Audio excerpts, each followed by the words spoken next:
र PCR test मात्र नगरिकन नभए पनि कमसेकम उनीहरूलाई क्वारेन्टाइनमा राख्न सक्नुपर्ने 350 जना भन्दा काठमाडौँ भक्तपुर ललितपुरमा मात्रै बढ्यो। ललितपुर उद्योग वाहिनीसँग र ललितपुर क्षेत्रमा सहकार्य गरेरै जान्छौँ। यो फ्रान्समा मात्रै 1,60,00,000 जनताहरूलाई चाहिँ बेतलबे बिरा दिएछन्। ताजा र ताजा खबरका लागि नयाँ आवाज अनलाइन टेलिभिजन।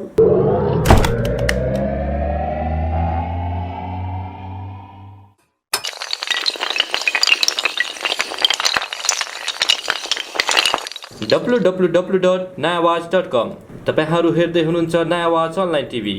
नमस्कार, तपाईहरु हेर्दै हुनुहुन्छ नयाँ आवाज अनलाइन टेलिभिजन। तपाईहरुको साथमा छु म पारु। आदरणीय दर्शकबिन, आजको कार्यक्रममा हामीसँग को हुनुहुन्छ भन्ने कुरा यहाँहरूले पक्कै पनि हाइलाइट हेरेर थाहा पाइसक्नु भइसकेको छ। हजुर, पक्कै पनि आज हामीसँग हुनुहुन्छ ललितपुर चेम्बर अफ कमर्सका अध्यक्ष, कुमारी पार्टी जावलाखेल व्यापार संघका अध्यक्ष, साथै अन्य थुप्रै संघ संस्थामा आबद्ध व्यापारी, साथसाथै एक समाजसेवी आज हामीसँग हुनुहुन्छ पुष्परत्न साक्यज्यू। आउनुहोस्, यति बेला कार्यक्रममा म उहाँलाई स्वागत गर्न चाहन्छु। स्वागत छ यहाँलाई नयाँ आवाज अनलाइन टेलिभिजन। नमस्कार, धन्यवाद। सन्चै हुनुहुन्छ? सन्चै छ। के छ पछिल्लो समयमा केमा व्यस्त हुनुहुन्छ यहाँ? अहिले व्यस्त भनेको अब म खास त व्यवसाय नै भएँ होइन। अब लकडाउन खुलेपछि अहिले विभिन्न कुरामा हामी व्यस्त त छौँ नै, तर अब व्यवसाय भन्दा पनि अहिले कुराहरूमा के छ भने कसरी उद्योग व्यवसायलाई कसरी राख पुर्याउने र अब सरकारसँग कसरी समन्वय गर्ने र यी कुराहरूमा हामी एकदमै व्यस्त पनि छौँ। र हामी ललितपुर चेम्बर अफ कमर्सको अध्यक्षको नाताले विभिन्न कार्यक्रमहरू पनि हामीले समायोजन गर्दैछौँ, कार्यक्रम ल्याउँदैछौँ र त्यसैले यी कुरालाई कसरी लैजाने भन्नेतर्फ नै हामी अलिकति चिन्तन चाहिँ भइरहेछ। के छ पछिल्लो समयमा कोभिड-19बाट सारा विश्व नै आक्रान्त बनिरहेको यो अवस्थामा पक्कै पनि नेपाल पनि अछुतो रहन सकेन होइन। लामो समयको लकडाउनलाई पार गर्दै अहिले नेपाल सरकारले चाहिँ केही हदसम्म लकडाउन खुकुलो गरेर उद्योग व्यवसायहरू सञ्चालन गर्न अथवा त्यो जुन एउटा दिएको छ होइन, स्वतन्त्र दिएको छ। अहिले पछिल्लो समयलाई हेर्ने हो भने लकडाउन जब खुकुलो हुँदै गयो तब कोरोनाहरू एकदमै धेरै बढिरहेको उपत्यकामा छ। के भन्नुहुन्छ यहाँ? यसमा मुख्य कुरा यसको अलिकति म फ्ल्यासब्याकमा जान चाहन्छु। के छ भने हाम्रो जुन चैतको 5 गते जब नेपाल सरकारले यहाँ एउटा एकजना सङ्क्रमित व्यक्ति हो र हुने बेलामा हामीले चाहिँ तत्कालै ललितपुर चेम्बर अफ कमर्स पनि यसमा हाम्रो सरकार राख्नुपर्छ भनेर हामी तत्कालीन औद्योगिक व्यवसायहरूलाई सम्पूर्ण आफ्नो व्यवसाय बन्द गराउन र आफ्नो चाहिँ एउटा क्वारेन्टाइनमा बसिदिनुमा हामीले आग्रह गऱ्यौँ। त्यो अनुसार हामीले सरकारले 11 गते गर्यो, हामीले 10 गतेदेखि बन्द गऱ्यौँ। तर यो अनुसार नेपाल सरकारले जुन कुराहरूले गरेको कुरा हामीले उद्योगिक व्यवसाय लगायत सम्पूर्ण नेपाली जनताले एकदमै राम्रो तरिकाले मेरो विचारमा पालन गरेछ। तर मुख्य कुरो के छ भने यसमा चाहिँ जति अब हुँदा हाम्रो 3 महिनाभन्दा बढीको लकडाउन त भयो नै, तर लकडाउन हुँदाखेरि पनि त्यो लकडाउनको प्रतिफल हामीले पाएको जस्तो लागेन। किनभने अब लकडाउनमा 3 महिना भयो र भएपछि यहाँ जुन किसिमको चाहिँ अब सङ्क्रमित हुने हामीले घट्नुपर्ने हो त्यो फल त केन्द्र लकडाउन खुल्न साथ एकदम अत्यधिक मात्रामा बढ्यो। त्यो मुख्य कुरा के छ नेपाल सरकारले अब जुन समन्वय उच्च स्तरीय कमिटी छन् त्यसले चाहिँ मेरो विचारमा उहाँहरूको जुन निर्देशन र तल्लोको स्तरबाट कार्यान्वयन गर्न चाहिँ राम्रोसित गर्न सकेका छैन। र यसमा मुख्य कुरा नाका भन्नाले हाम्रो चाहिँ जुन आउने ठानकोरको भयो, साङ्गाको भयो र जुन ठाउँबाट जुन आउने जुन नाका अहिले मतलब चाहिँ हवाईजहाजको भन्दा पनि हवाईजहाज अहिले बन्दैछन् स्टल मार्ग र अन्तर्राष्ट्रिय त्यो होइन। तर मेन कुरा गाडीबाट जुन आउने मार्गहरू जुन आउने ठाउँ त्यो ठाउँमा राम्रोसित गभर्मेन्टले सिल गर्न सके पनि छैन र साथै सिल नगरे पनि त्यसलाई जहाँ आउने मान्छेलाई राम्रोसित परीक्षण गराएर पिसिआर टेस्ट गराउनै सकिएन। र पिसिआर टेस्ट मात्र नगरिकन नभए पनि कमसेकम उनीहरूलाई क्वारेन्टाइनमा राख्न सक्नुपर्ने, क्वारेन्टाइनमा राख्नलाई मेरो विचारमा स्थानै अभाव छन्। जुन कुरा आधारभूत एउटा तयारी हुनुपर्ने त्यो तयारी हुन सकिएको छैन। त्यसबाट नै मलाई लाग्छ यो जतिमा यो जुन सङ्क्रमित बढ्दै गयो। अब फेरि यसमा के छ भने सङ्क्रमित अब हामी जनताहरू 3 महिना बसिसकेपछि मान्छेमा एउटा धैर्यता पनि कम भएपछि अनि अलिकति बढी चाहिँ अलिकति जनताहरूमा भने अलिकति चाहिँ केयरलेस कम हुँदै गएको जस्तो आवाज भयो। र त्यसबाट के छ भने अब जुन अहिले झन् दिन प्रतिदिन बढेछन्। अब गएको एक दिन अगाडि मात्रै 350 जना भन्दा काठमाडौँ भक्तपुर ललितपुरमा मात्रै बढ्यो भनेपछि अब यो अवस्थामा हुँदै गयो भने त फेरि लकडाउन गर्नुपर्ने स्थिति आउँछ। तर लकडाउन गरेपछि कति जनता अब सन्तुष्ट हुन सकिएला, कति अब ढाउन सकिन्छ, यो कुरो पनि एकदमै संवेदनशील छ। किनभने लकडाउन गर्नु एकदमै सजिलो छ, तर त्यो परिपालन गर्नु र लकडाउन भइसकेपछि फेरि खोल्नु एकदमै गाह्रो छ। किनभने हामीले अन्तर्राष्ट्रिय क्षेत्रमा हेरेका छौँ के छ भने अब जुन अब भुवानबाट जुन यो छरिएको कुरा अहिले कमसेकम 178 राष्ट्रभन्दा बढीमा भइसकेका छन्। अहिले त करिब 60 करोडभन्दा मतलब 1 करोड चाहन्छन् भन्दा बढी यहाँ मतलब सङ्क्रमित भइसकेका छन्। 6 लाख 7 लाखभन्दा मान्छे व्यक्तिहरू मरिसकेका छन्। भने हाम्रो नेपालमा पनि अस्ति सुरुमा हुनाकि एकजना सङ्क्रमित भएको पनि हामी ट्रान्सपोर्ट वातावरणमा एकदम कडा नियमअनुसार पालन गर्ने। अब 20औं हजार भइसकेका छन्, खुल्लुम खुल्ला गरिरहेछन्। तरकारी बजार टिटिकी खुलेका छन्, मान्छेहरू टिटिकी घुइँचा गरिरहेछन्। त्यसैले अहिलेको परिस्थितिमा जुन नेपाल सरकारले भनेको कुरा सरकारले पनि राम्रोसँग गर्न सकेका छन्, जनताले पनि न मास्क त्यति साह्रो प्रयोग गरिरहेको छ, न सोसियल डिस्टेन्सिङ त्यति पुरा गर्न सकेका छ। र त्यसैले यो एकदमै मतलब चाहिँ जटिल र एकदमै मतलब चाहिँ हामीले एकदमै चिन्तन गर्नुपर्ने। यसले हुना के छ भने भोलि आएर यो काठमाडौँ उपत्यका विशेष गरेर अहिले त काठमाडौँ भक्तपुर पाटनमा यो एकदमै इपिसेन्टरकै रूपमा भएर अब तत्कालै लकडाउन गर्नुपर्ने स्थिति नआउला। मैले बिचमा कुरा काटेँ यहाँलाई होइन, लकडाउन फेरि गर्नुपर्ने स्थिति आइरहन्छ भनिरहँदाखेरि कोरोनाबाट बच्नेको लागि जुन उपाय छ लकडाउन नै त्यसको सबैभन्दा ठुलो सोलुसन पनि त नहोला नि, होइन र? होइन, लकडाउनै मात्र सोलुसन त पक्कै होइन। किनभने मैले अघि पनि भने हामीले 3 महिना लकडाउन गऱ्यौँ, भयौँ, बस्यौँ, तर के उपलब्धि के पायो?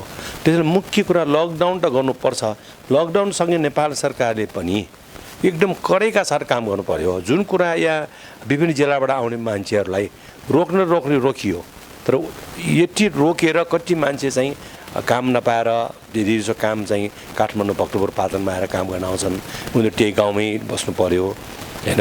तर उनीहरूलाई कमसेकम यहाँ ल्याएर त्यो ल्याउनलाई चाहिँ एउटा व्यवस्था गरेर क्वारेन्टाइनको व्यवस्था 14 दिनको क्वारेन्टाइन व्यवस्था गरेपछि त्यो भएको मान्छेलाई कमसेकम PCR टेस्ट गर्नुपर्छ गराएर त्यो अनुसार खुल्ला आफ्नो काममा लाग्न सक्ने व्यवस्था गर्नुपर्ने।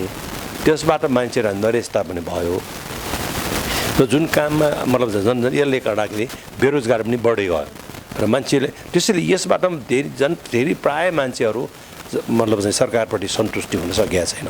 त्यसैले मुख्य कुरा अब लकडाउन त मात्रै एउटा आधार होइन, तर के छ भने यदि मेरो विचारमा यस्तै बढ्दै गएको खण्डमा केही नभए पनि 1 महिना नभए पनि 2 हप्ता वा 3 हप्ताको लकडाउन गर्नुपर्छ। तर त्यो भित्रमा त्यो समयमा नेपाल सरकारले एकदमै कडाइका साथ नियम लागू गरिकन जहाँबाट नाका आउनुपर्ने ठाउँ मान्छेले कडाइका साथ गरेर र के छ भने कडाइका साथ गर्ने साधारण जनतालाई मात्रै गर्ने अनि ठुलाबाटलाई नगर्ने त्यो गर्नु भएन होइन। त्यो हिसाबबाट जुन एउटा क्वारेन्टाइन पनि राख्नुपर्ने, PCR टेस्टलाई पनि अत्यधिक मात्रामा बढाउने, नभए भने कतैबाट मगाएर भए पनि हुन्छ, के गरेर हुन्छ यो हिसाबबाट गर्न सकेको खण्डमा र साथै जनताहरूले पनि जुन हामीले गर्नुपर्ने मिनिमम रिक्वायरमेन्ट भनेको मास्क प्रयोगै गर्ने होइन, सोसियल डिस्टेन्स राख्नै पर्ने र कमसेकम हात धुने जुन एउटा साबुन पानी धुने कुरा जुन कुरा यी मिनिमम आधारभूत कुराहरू यदि गरेको खण्डमा मेरो विचारमा हामीले यो कोरोना जुन एउटा सङ्क्रमित भएको COVID-19लाई हामीले निर्मूल गर्न सक्छौँ। के छ यहाँ एउटा ललितपुर जिल्लाको चेम्बर अफ कमर्सको अध्यक्ष साथै कुमारीपाटी जावला खेल व्यापार सङ्घको अध्यक्ष भइरहँदाखेरिमा यो लकडाउन साथै कोरोनाले चाहिँ कस्तो खालको असर पार्यो उद्योग व्यवसायमा? यसले अब ललितपुर चेम्बरसँगै कुमारीपाटी जावला व्यापार सङ्घ सँगसँगै थुप्रै संस्थामा आबद्ध छौँ होइन। त्यसैले अब विभिन्न रोटरी क्लब लाइन क्लबमा पनि छु म। तर यसमा भन्दाखेरि कोभिडले जुन किसिमको उद्योग व्यवसायलाई त हुन त टोटल मान्छेलाई नै यसले प्रभाव पारेछन्, तर विशेष गरेर उद्योग मान्छे ललितपुर चेम्बरको हिसाबबाट उद्योगिक व्यवसायले धेरै नै आक्रान्त पारेछन्। एकदमै दिन कष्टकर हुँदै गएछ। किनभने 3 महिना घरमा बस्दाखेरि जे जति आफूसँग भएको पैसाहरू खानेकुरामा खर्चियो, अब आम्दानी आउने केही छैन। नआएपछि अब पसल खोल्यो, पसल खोलाको मान्छे छैन, कुनै मतलब मान्छेसँग एक त क्रय शक्ति पनि कम भयो, एक त मान्छे बाहिर पनि नआउने, एक त अब खर्च गर्न सक्ने पनि प्राय मान्छेसँग छैन। त्यसैले व्यापार पनि एकदमै न्यूनतमै खालि पसल खोल्ने र अब चाहिँ मतलब चाहिँ बत्ती बालेर बस्ने र स्टाफहरूलाई पैसा दिने त्यति मात्र भइरहेछन्। त्यसले यो एउटा अवस्था उद्योग व्यवसायीहरू बा उद्योगको पनि त्यस्तै छन्। किन उद्योगमा पनि अब अस्ति एकचोटि विश्वमा हाम्रो क्वारेन्टाइन यो जुन लकडाउनको बिचमा 45वटा उद्योग खोल्ने भन्ने एउटा कुरा भयो।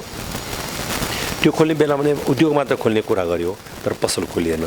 र त्यो बेला खोल्नेलाई चाहिँ कतिपय अब रोजगारहरू मान्छेहरू बाहिर छन्, उद्योग खोल्न सकिएको छैन। र अब कतिपयसँग अलिअलि मतलब कच्चा पदार्थ छन्, कच्चा पदार्थ भएर पनि प्रोडक्सन हुँदाखेरि त्यो माल त बजारमा जानु पऱ्यो, बजारमा पसल बन्न छ, त्यो पनि एउटा साइक्लिङ चाहिँ हुन सकेन। त्यसैले यो प्रक्रियाले यो जुन चाहिँ कोभिडले गर्दाखेरि अब एउटा त्यो भयो भने दोस्रो कुरा अब पसल बाल दिनुपर्छ अनि बाल पनि दिनुपर्ने भयो काम गर्ने मान्छेले पनि पैसा दिनुपर्छ फेरि अब विभिन्न मान्छेले विभिन्न किसिमबाट विभिन्न ब्याङ्कमा पैसा दिएका हुन्छन् ऋण लिएका हुन्छन् ऋण चाहिँ तिर्नुपर्छ तर ऋण तिर्ने कुरामा भने म एउटा कुरा यहाँ भन्न चाहन्छु कि नेपाल सरकारलाई ललितपुर च्याम्बर अफ कमर्सले समय समयमा ध्यान राख्नु गराएको छु र त्यो नेपाल सरकारलाई हामीले बजेट आउने भन्दा अगाडि जुन बजेट आउँथ्यो त्योभन्दा अगाडि पनि हामीले आकर्षण गरे र मौद्रिक नीति आउनुभन्दा अगाडि पनि हामीले आकर्षण गरेको थिएँ तर यो गर्ने बेलामा मौद्रिक नीतिमा जुन एउटा अलिकति उहाँले अलिकति राहत जस्तो ल्यायो त्यो मौद्रिकमा राहत भन्नाले मुख्य कुरा के छ भने अलिकति कम प्रभावितलाई अब के भन्छ पुस मसानसम्म पैसा तिरेर पुग्ने अब मध्यम स्तरलाई चाहिँ चैत मसानसम्म तिरेर पुग्ने अनि अति प्रभावितलाई असार मसानसम्म तिर्नुपर्ने भन्ने नेपाल सरकारले निर्देशन दियो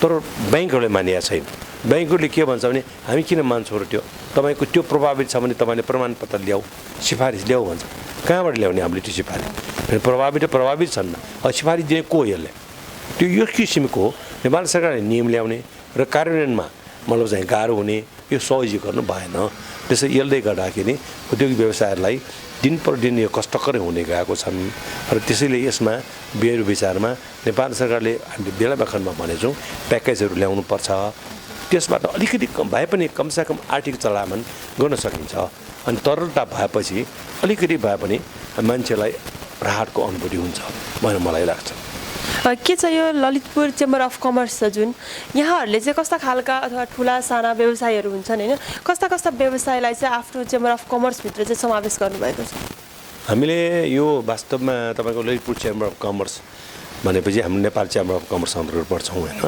र हामीले चाहिँ ललितपुर चेम्बर अफ कमर्स भन्नाले हामीले अहिले पाटनमा पहिलेको आधारमा भन्दा पनि ललितपुर महानगरपालिका छन् अनि अर्को गोदावरी नगरपालिका र अर्को नगरपालिका पनि छ तीनवटा नगरपालिका छ र सँगै चाहिँ फेरि गाउँपालिका पनि छ तीनवटा र उनीहरू समेतलाई हामीले पहिले त अलिकति मतलब चाहिँ सहरमा मात्र केन्द्र भएको थियौँ हामी गाउँ सहरमा पनि जान खोजिरहेछौँ र त्यसमा हामीले मेन कुरा नै के छ भने यो चेम्बरमा बसेर व्यापारी र उद्योगीलाई मेम्बर हुनुको तात्पर्य के छ उसले चाहिँ केही न मतलब चाहिँ मतलब सुविधा अनुभूति होस् र हामीले चाहिँ हुन त हाम्रो चेम्बरको पनि थुप्रै कन्ट्रीसँग हाम्रो एमओयू छन् र त्यहाँबाट पनि हामीले जुन किसिमको एउटा मेलामा होस् वा कुनै पनि बिजनेस अपर्च्युनिटिज हो त्यो कुरा पनि उहाँहरूलाई हामीले सेयर गरेछौँ र त्यो सँगसँगै के छ भने कमसेकम अब विभिन्न जिल्लामा भएका वा गाउँमाहरूलाई पनि उनलाई पनि व्यापारको अवसरहरू कसरी दिने अपर्च्युनिटी कसरी मिलाउने र व्यापारलाई बजारलाई कसरी गुल्जार गर्ने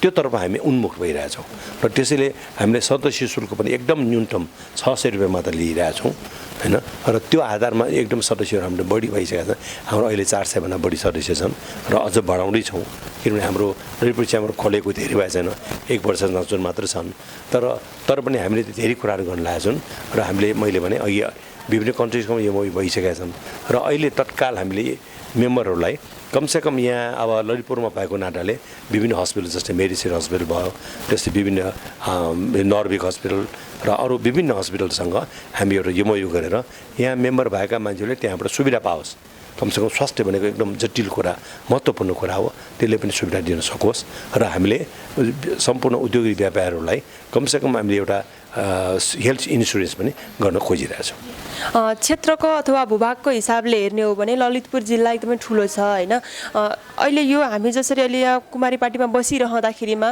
यहाँबाट हेर्ने हो भने एकदम विकट ठाउँ पनि छ ललितपुरको होइन के छ त्यहाँ पनि छन् उद्योग व्यवसायीहरू त्यहाँ चान्स नपाएर बसेकाहरू पनि हुन सक्छन् होइन उहाँहरूका लागि चाहिँ कस्ता कस्ता कुराहरू यहाँहरूले सोच्नु भएको छ एकदमै राम्रो कुरा प्रश्न गर्नुभयो र अहिलेसम्म यो व्यापार सङ्घ अथवा ललितपुर च्याम्बर अफ अरू यो संस्थाहरू त्यहाँ जान सकिएका छन् त्यसैले ललितपुर च्याम्बर अफ कमर्सको मेन ध्येय भनेकै जस्तै कोमजोङ भयो त्यहाँ चाहिँ अब थोडा दुर्लङ छन् यहाँ भत्तेदारा छन् यो त एकदमै मतलब चाहिँ यहाँ हेर्दाखेरि ललितपुर चाहिँ एकदमै यहाँ हामी हेर्दाखेरि एकदम विकसित जस्तो त्यहाँ जाँदाखेरि त्यहाँ एकदम दुर्गम क्षेत्र छन् मान्छे आउनु जान पनि कति कठिन तर पनि त्यहाँ व्यापार भइरहेछन् र केही व्यापारी पनि छन् र त्यसैले अहिले जुन अस्ति पर्यटन वर्ष हामीले मनाउन सकेन तर पनि त्यो पर्यटन वर्षलाई हामीले त्यहाँका पर्यटनहरूलाई कसरी अभिवृद्धि गर्ने अन्तर्राष्ट्रिय क्षेत्रको नल्याए पनि कमसेकम यहाँकै स्थानीय मतलब चाहिँ पर्यटनलाई कसरी दिने किनभने त्यहाँ विभिन्न किसिमका झरनाहरू प्राकृतिक सौन्दर्यहरू थुप्रै छन्।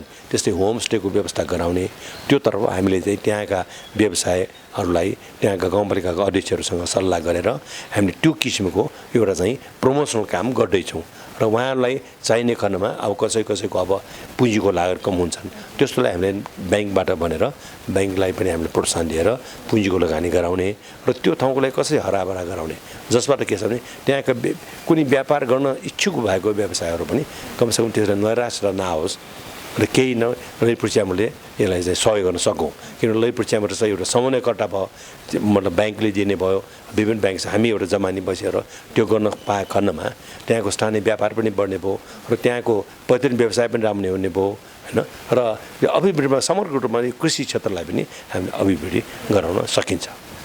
के छ, ललितपुरलाई हेर्ने हो भने उद्योग वाणिज्य सङ्घ एकातिर छ भने ललितपुर चेम्बर अफ कमर्स अर्कोतिर छ होइन। यो दुईटाले गर्ने काम सायद एउटै छ होइन। र पनि किन यहाँहरू दुईटा चाहिँ सँगै सहकार्य गरेर अगाडि बढ्दा त झन् राम्रो हुन्थ्यो होला नि होइन र? होइन, यसमा निश्चय पनि हामी ललितपुर उद्योग वाणिज्य सङ्घ र ललितपुर चेम्बर अफ कमर्स सहकार्य गरेरै जान्छौँ। हो, तपाईँले सही कुरा। किनभने यस्तो मेरो पृष्ठभूमि हेर्दाखेरि म ललितपुर उद्योग वाणिज्य सङ्घमा झन्डै 2035 सालदेखि अनि म करिब 18-20 वर्षभन्दा बढी बसेका छौँ। त्यहाँ म अध्यक्ष उपाध्यक्षसम्म भएँ र अहिलेसम्म पनि मतलब चाहिँ हामी एउटा विभिन्न क्षेत्रबाट आबद्ध छौँ। तर अहिलेको परिप्रेक्ष्य के छ भने जुन अब हाम्रो जनआन्दोलन पश्चात नेपालको एउटा चेन्ज अफ मतलब फेस चेन्ज भइसक्यो। र किनभने पहिले एउटै मात्र नगरपालिका थियो, अरू सबै गाउँपालिकामा मात्र रहन्थ्यो। अब चाहिँ पहिले चाहिँ करिब काठमाडौँमा हेर्दाखेरि कमसेकम 100-150-200 भन्दा व्यापारीहरू थिए र कमै मात्र होलान्। तर अब चाहिँ यो ललितपुरको यो सहरमा मात्रै कमसेकम 6-7 हजार भन्दा बढी व्यवसायहरू छन्, उद्योगहरू अलग ठाउँ आफ्नै छन्। र त्योसँगै के छन्, अब जुन अब नयाँ एउटा संविधान अनुसार यहाँ अघि पनि भने ललितपुर महानगरपालिका भयो, अरू नगरपालिका दुईवटा छन् र गाउँपालिका छन्। र तिनीहरूलाई अहिले स्थानीय स्तरमा हामी गर्न सक्ने कुरा जस्तै अब नेपाल सरकारले नयाँ जो आएपछि स्थानीय वडाहरू पनि स्थानीय सरकारको रूपमा उनीहरूले कार्य गरिरहेछन्। किनभने त्यो ग्रास हुन त नगरपालिका छन् नि, नगरपालिका हुँदाहुँदै केन्द्रीय नगरपालिका हुँदाहुँदै वडा समितिले डिसेन्ट्रलाइज गर्नुपर्ने त थिएन। तर के छ भने ग्रासरुट लेभलमा काम गर्ने त उनीहरू नै हुन्। त्यो हिसाबबाट ललितपुर उद्योग वाणिज्यले जुन गर्न सक्ने कुराहरू त्योभन्दा पनि अझ अभिवृद्धि गरेर यहाँ क्षेत्रमा कसरी बढीभन्दा बढी उद्योग व्यवसायलाई प्रोत्साहन दिने, व्यवसाय गराउने र यिनीहरूलाई चाहिँ सुविधा दिन सक्ने, त्यो के छ भने दुवै एउटै हालोमालो गरेर हामी काम गर्दैछौँ।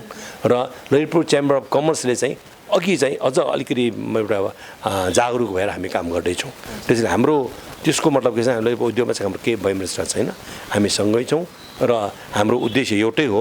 उद्देश्य हुँदाहुँदै पनि कहिले हुन्छ नि त, कुनै ठाउँमा चाहिँ एउटा हस्पिटल आउँछ, अर्को हस्पिटल हामीले जनताहरूलाई अझ सुविधा हुन्छन्। सुविधा त त्यही दिनु हो, ब्याङ्क पनि एउटा ब्याङ्क आउँछ, अर्को ब्याङ्क आउँछन्। त दुईवटा ब्याङ्क आउँदैमा त्यो चाहिँ भाँडभैलो हुने होइन, त्यसले चाहिँ जनतालाई अझ राम्रो सुविधा हुन्छ। त्यसैले हामीले बुझ्नुपर्ने कुरा के छ भने ललितपुर उद्योग मान्छेले जुन गरिरहेको कुरा अझ स्तरीय रूपमा हामीले ललितपुर च्याम्बर चाहिँ गर्दैछौँ। र यसलाई मलाई लाग्छ हाम्रो यहाँका ललितपुरका उद्योगिक व्यवसायहरूले साथ दिनु भइरहेको पनि छन्, अब दिनु पनि हुन्छ। र भविष्यमा हामी अझ राम्रो काम गरेर मतलब ललितपुरलाई समग्र रूपमा आर्थिक विकास गर्नेतर्फ हामी अगाडि लैजान्छौँ। के छ, यो जुन लकडाउनको अवधिमै नेपाल सरकारले चाहिँ व्यवसायीहरूलाई करको कुराहरू थियो होइन, कर चुक्ता गर्नुपर्ने जुन कुराहरू थियो, के यो कतिको जायज हो? यो कुरा यो त बिल्कुलै नाजायज हो। किनभने लकडाउन त गरेकै छन्, लकडाउनको अवधिमै बिचमै होइन पैसा तिर्न आउनु भनेर 80 जेस 15 गतेसम्म भन्नु यो एउटा त के छ भने अब घाँटीमा पासो राखेर खुवाउने जस्तो भयो। त्यो यो त बिल्कुलै मिलेन। त्यसैले हामीले एकदमै विरोध पनि गऱ्यौँ र नेपाल सरकारले पनि कुरा पनि बुझ्यो।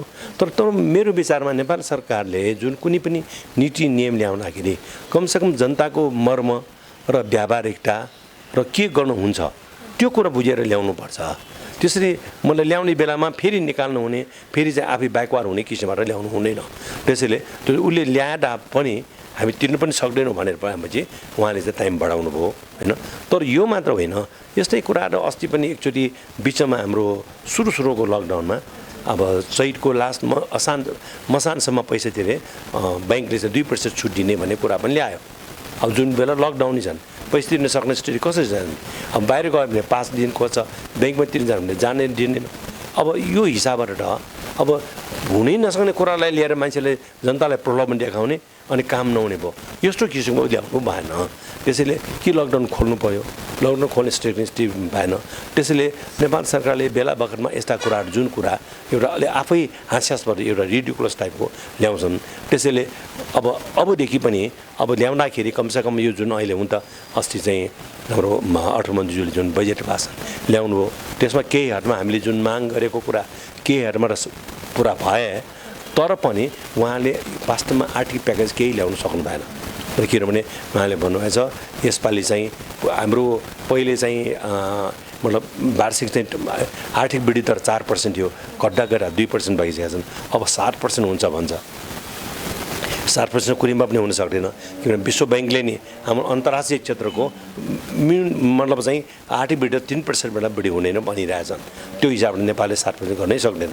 त्यति मात्र होइन कि अब नेपाल सरकारले जुन कुराहरू राहतका प्याकेजहरू गर्ने कुरामा कमसेकम अब त्यत्रो सांसदहरू छन् सांसदलाई हरेक सांसदलाई 3-3 करोडको जुन एउटा उहाँले विकास बजेट छुट्याउँछन् यस्तो विकास बजेट छुट्याउनु भएन भने हामीले आवाज उठाएका थियौँ त्यसलाई बरु त्यो कमसेकम राख्नै पर्छ भने 3 करोडलाई कमसेकम 50 लाख मात्र राखेर अरू 2 करोड 50 लाख त्यत्रो सांसदको कमसेकम यस्तो जनताको राहतलाई दिएको खण्डमा जनताले पनि राहत पाउँथ्यो र कमसेकम जनताले मेन कुरा चाहिँ नेपाल सरकार भनेको एउटा अभिभावकत्व गर्नुपर्छ किनभने दुःख परेको बेलामा नै साथ दिने हो अरू बेलाबाट जुन पहिला नेपाल सरकार गरे पनि नगरे पनि आफूले जीविका पनि गरिरहेछन् त्यसले यो जुन एउटा अन्तर्राष्ट्रिय क्षेत्रमा मर्मर एकदम आक्रान्त र भयभाव भइरहेको बेलामा किन हामीलाई थाहा छ अन्तर्राष्ट्रिय क्षेत्रमा यो बेरोजगारीको यति हट गइसकेका छन् यो फ्रान्समा मात्रै 1 करोड 60 लाख जनताहरूलाई चाहिँ बेतलबे बिरा दिएछन् इटालीमा मात्रै करिब 70 लाख जनताहरूलाई बेतलबे कर्मचारी बिरा दिएछन् भनेपछि नेपालमा पनि यत्तिकै बेरोजगारी भइ पनि रहेछ रोजगारी भएर पनि जस्तै उद्योग व्यवसायहरूको रोजगार छ हुनाहुना पनि काम नभएपछि बेरोजगार जस्तै भयो यो अवस्थामा नेपाल सरकारले आफ्नो एउटा मतलब अभिभावकत्व ग्रहण गरेर यसलाई चाहिँ अलिकति राहतको गर्नुपर्छ भन्ने मलाई लाग्छ